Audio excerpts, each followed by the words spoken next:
Welcome to all of those of you who are listening and are watching. We're so glad to have you on this edition of the broadcast of the Kingdom and its Stories. And just to re-emphasize what you heard at the beginning take of the program, our purpose is to interview those who are actually living their lives in such a way to intentionally be Jesus' hands and feet, and to encourage others to do that. And we do this not to bring glory to the people that we're interviewing, but to be an example that will inspire those of us who are listening to examine how we might better be Jesus' hands and feet. And today we have Jennah and Jake Fair, and these two folks live in Prescott, Arizona, and I'm going to let them tell you about their ministry and their lives. Really, their life and ministry is the same. It just kind of wraps around each other, both of those things. So, Jake, let's start with Jennah. Let's start with you. Let's do an elevator introduction. Who are you? Who is Jennah Fair? Hi, I'm Jennah. Thanks for having us on.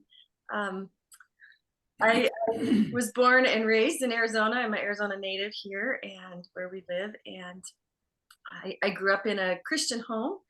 And around the age of about 14, I had grown up with all the foundational teachings about the Lord and knew who he was. But the biggest part of it, I think, is I didn't really know who he was in my life. I've seen him work through me.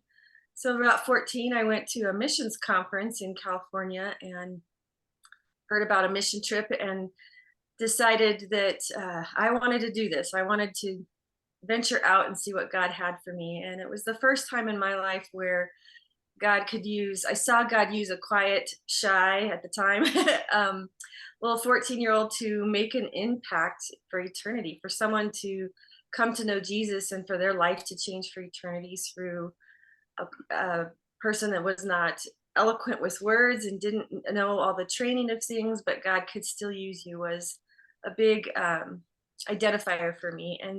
And from that, I ended up being so passionate about seeing students find out who they were and God using them that I joined staff with an organization that took students on these same mission trips that I had experienced and was able to disciple them and encourage them and take them through their walk with the Lord and watch them experience these same things. And actually through that, I met my husband, Jake. I had gone on one of the teams that his parents were leading, so I got to meet him and we actually just clicked. We'd see the same thing across the room, the student struggling or something going on. And so we just ended up really having a neat friendship over our love for encouraging and discipling students, and went on from. So Jennah, is one of the conclusions from your short testimony that if you want to find a spouse, go on a mission trip?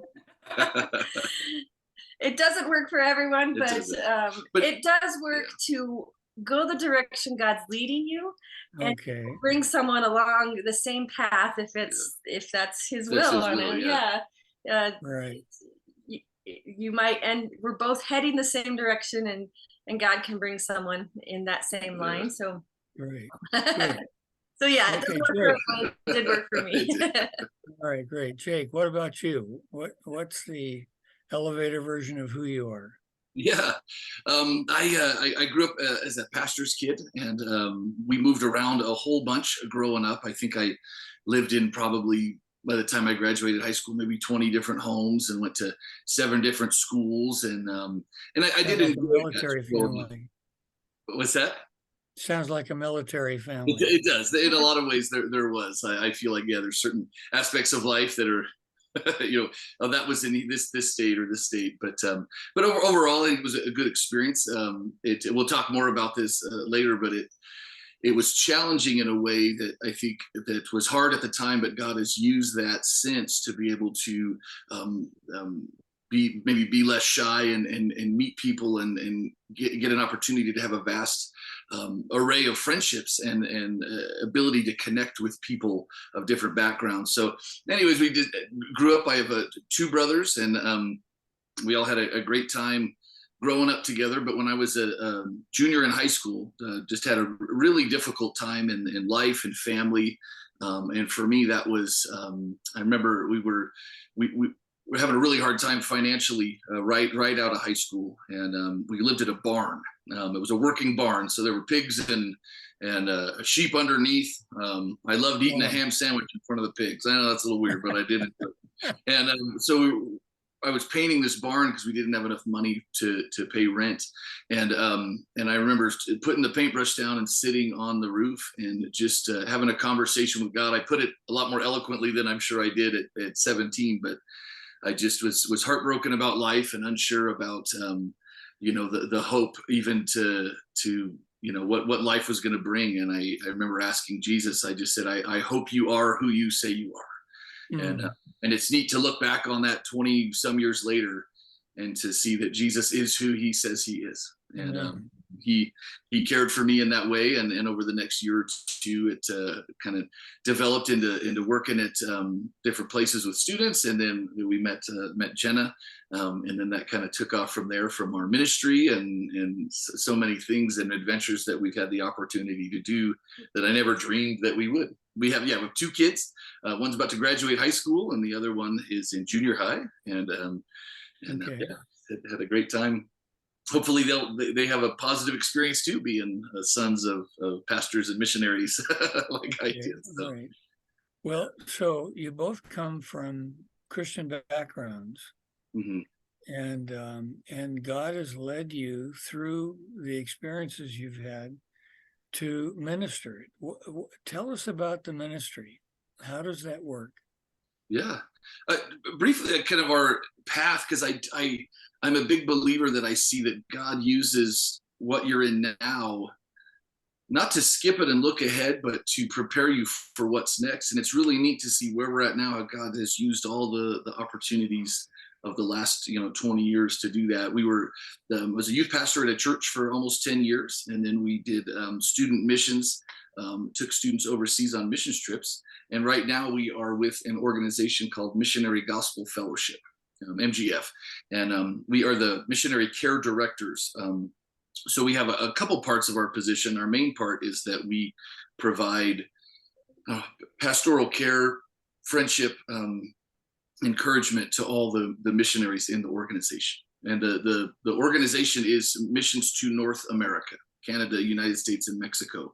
And it's one thing, it's many different, basically if you have a heart and fit with the mission statement and it's in those three countries, then that could be a place for you. So it's a wonderful variety of ministries that we have represented. And we get how many missionaries are with your organization? I would say 45 to 50 missionary units, different ministries represented. So there's several from even about a third of them come from India, and they are planting churches in Sikh communities down in LA and Canada and different places. Okay. So it's a variety from prison ministry to adoption ministry to planting Sikh churches to homeless ministry. It just has quite the variety, which allows us the freedom as well to do the things. Hey, Jennah, is that because the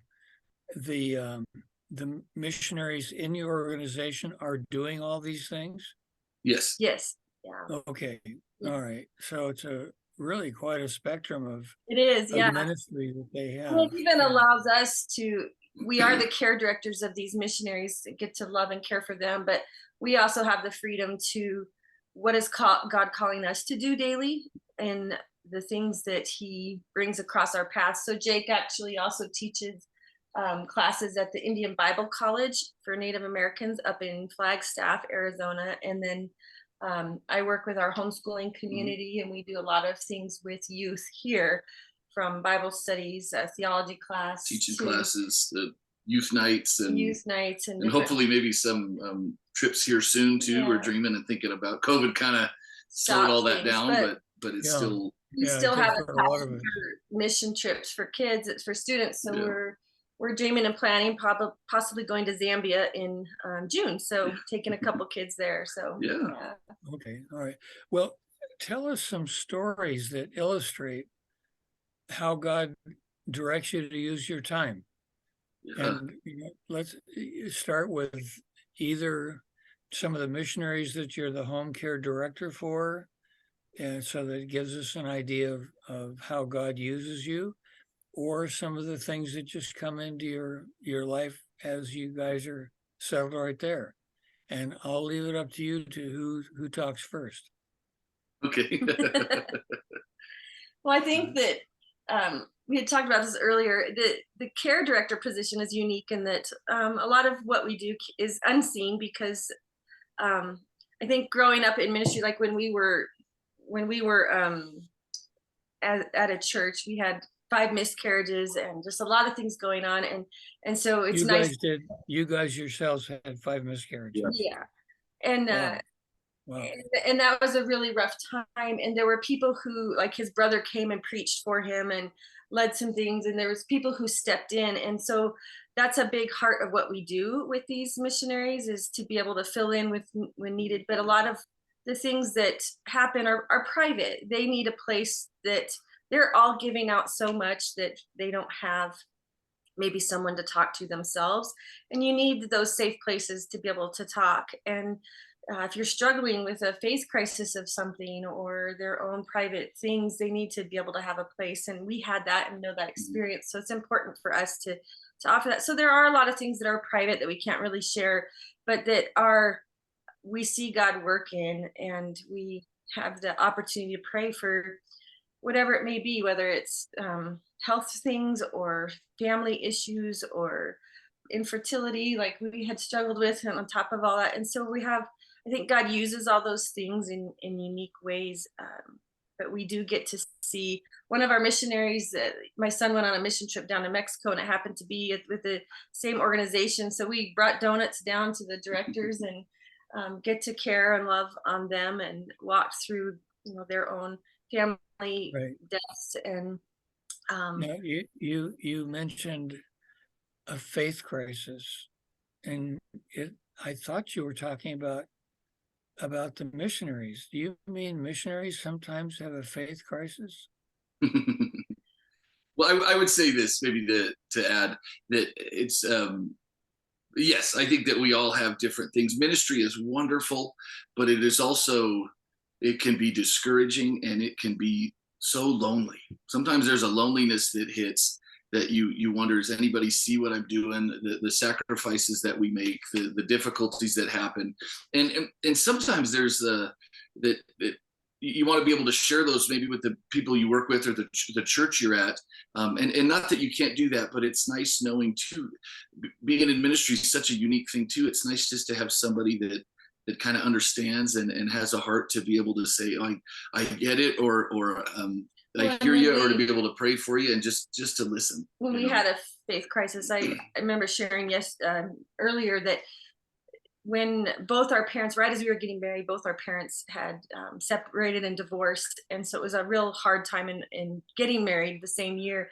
And we went away to a Bible college in Montana, and our house burned down while we were there. And I just remember thinking, I don't want to do ministry. I don't want Jake to go to school for ministry or anything. I'm just having a hard time feeling God's love and knowing his love. I knew it in my head, his truth, but I didn't know it down in my heart that he cared for me, because I didn't feel his care. Not that it's all about feelings, but I was really struggling and walking through that, and seeing how God cared through people. Sometimes we can see his care, and that we see it in the Bible, but it comes, the hands and feet come out with people and showing the love through that. And that was the biggest healing part, was watching that. And Okay, so good. I want to just interrupt briefly to let our audience know that you're watching and listening to The Kingdom and Its Stories. And in this broadcast, we interview people who have been walking with Jesus and allow him to use them, their lives, as his hands and feet.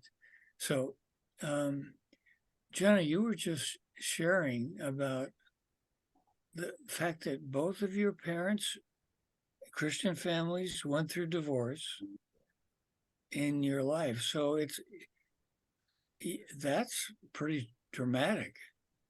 Yeah. And could be, I can really understand how that could be a crisis in faith or bring a crisis in faith.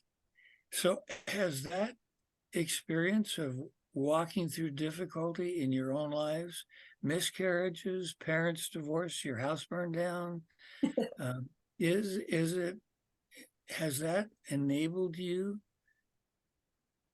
or disabled you to be able to minister to others?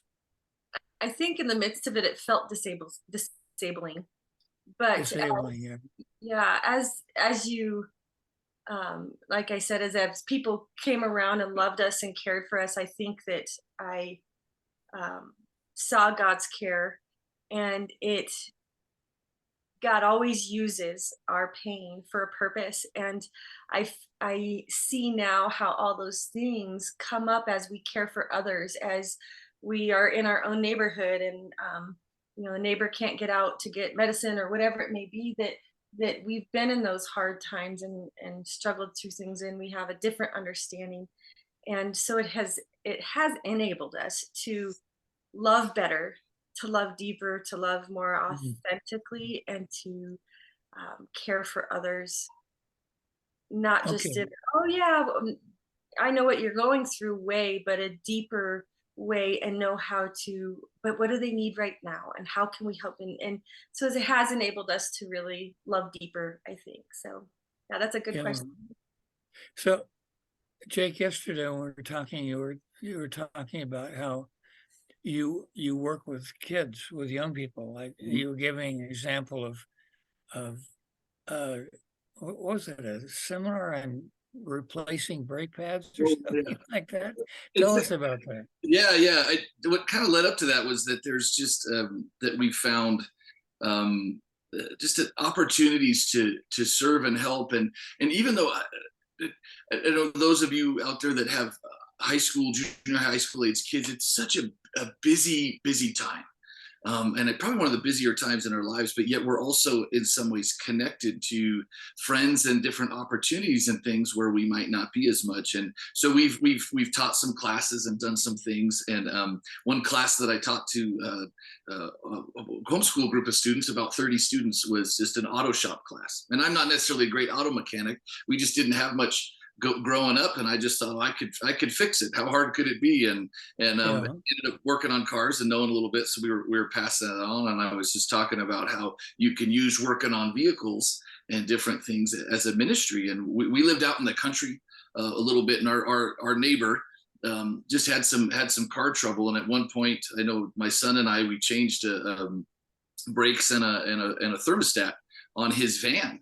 And as I was telling my son, it's funny where we're at in ministry right now. You just never know what the day will bring, and it's kind of just to be open to God and say, okay, God, today's ministry is getting the hands dirty and working on the car. Another fun story that we liked was that this same guy, poor guy, locked his keys in his car, and they didn't have much money, and somehow we were able to he had a minivan, and the back window opened just a little bit, probably 6 inches. And we were able to unscrew something and pop that window. And my wife and my daughter was probably 10 at the time.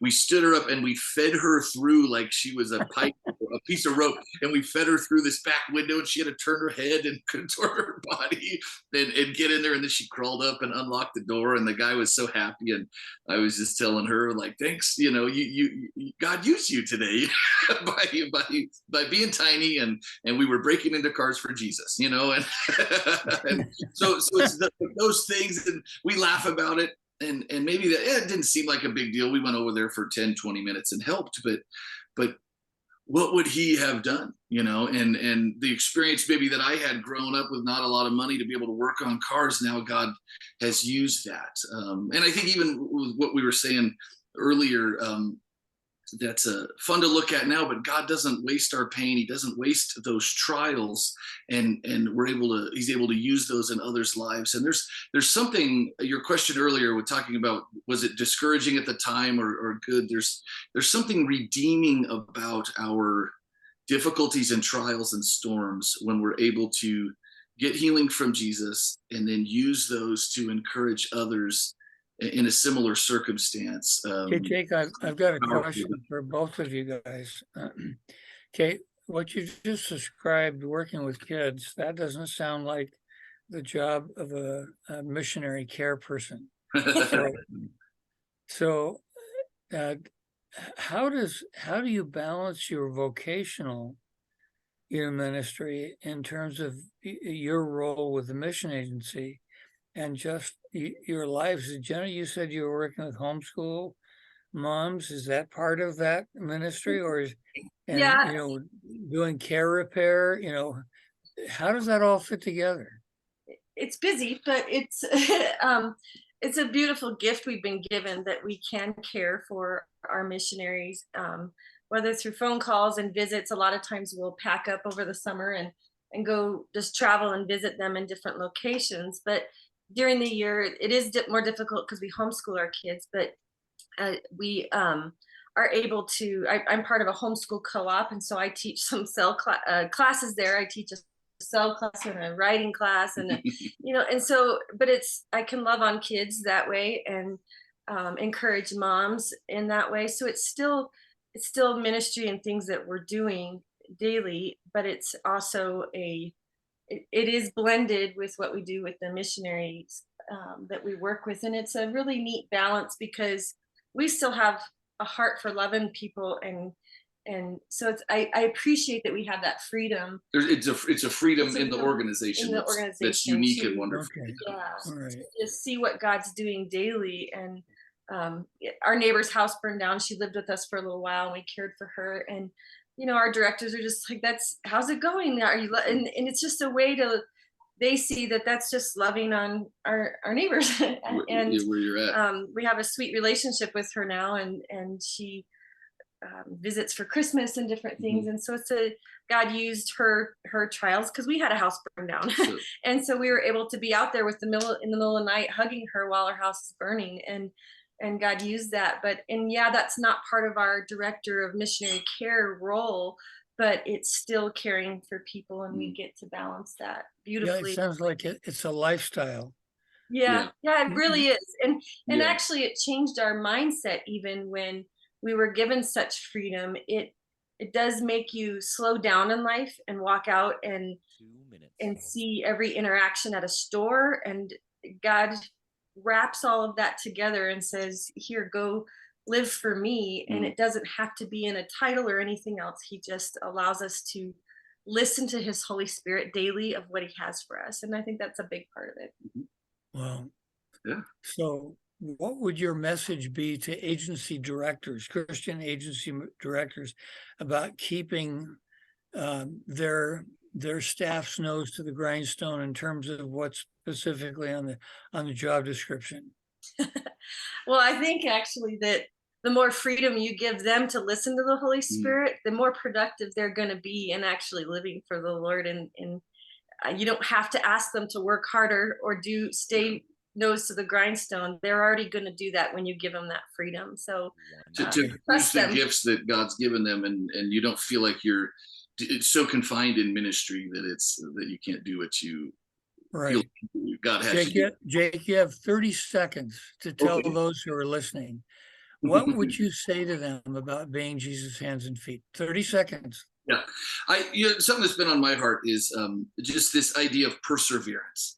Life is difficult. Jesus understands that, and he experienced it too.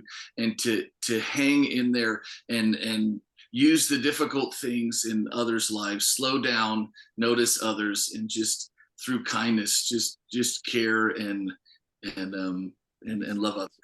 Amen. A great note to end on.